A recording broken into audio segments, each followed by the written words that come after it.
Hi everyone, welcome back. In this lecture, we are going to build a simple registration and login program in Python. This will help you practice working with multiple inputs, storing values, and using conditions to validate user login. Let's break this into two parts. First, we register a user and then we log in with those details. Alright, let's create a new Python file and name it. Registration login demo. We'll start with the registration part.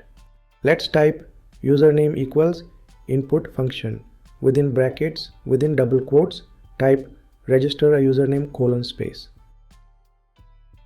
This line asks the user to enter a username and stores it in the username variable. Now we type password equals input function. Within brackets, within double quotes, type register a password :space. This stores the password entered by the user into the variable named password. Next, let's type email equals input function. Within brackets, within double quotes, type register your email :space. This line takes the user's email and stores it in a variable called email. Now let's print a confirmation message. Type print function. Within brackets, within double quotes, type registration successful ! At this point, we have collected the data we need, username, password, and email, and we've saved them in variables.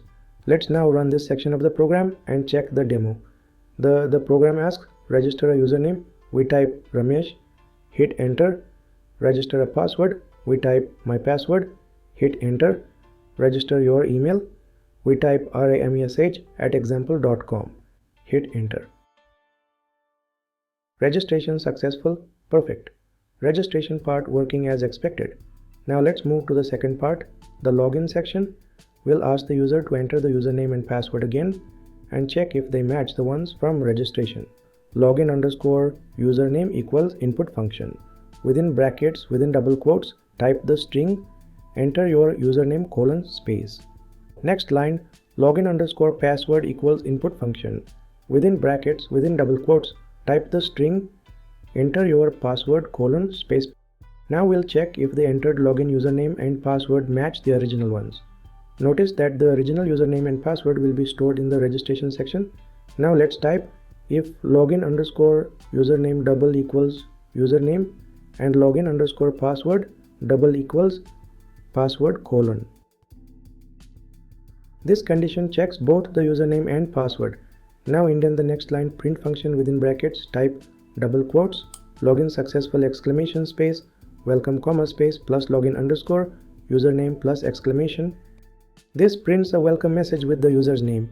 Now add the else block, else : Indent and type print function within brackets, double quotes, type login failed.invalid username or password. That's it. Let's now run the full program and walk through the entire process step by step. When we run the program, the terminal first asks register a username : So we type Ramesh. Next it asks register a password : We type password. Then it asks register your email : We type ramesh@gmail.com. And now we see registration successful. This confirms that all the details have been stored in memory. Now the login part begins. It asks enter your username : We type Ramesh. Then it says enter your password : We type password. And the output is login successful, welcome Ramesh, perfect, because we entered the same username and password that we used during registration. The program compared both values, and since they matched, we got the welcome message. Now let's try the same program again, but this time we'll enter the wrong password. So it first asks register a username : We type Ramesh. Then register a password : We type password. Next, register your email : We type ramesh@gmail.com. And the output is registration successful.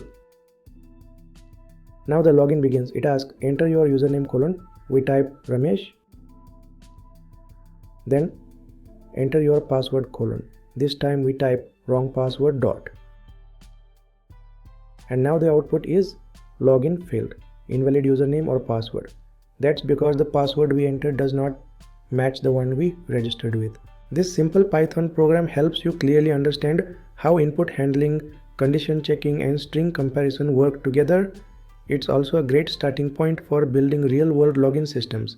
Thanks for watching and keep coding.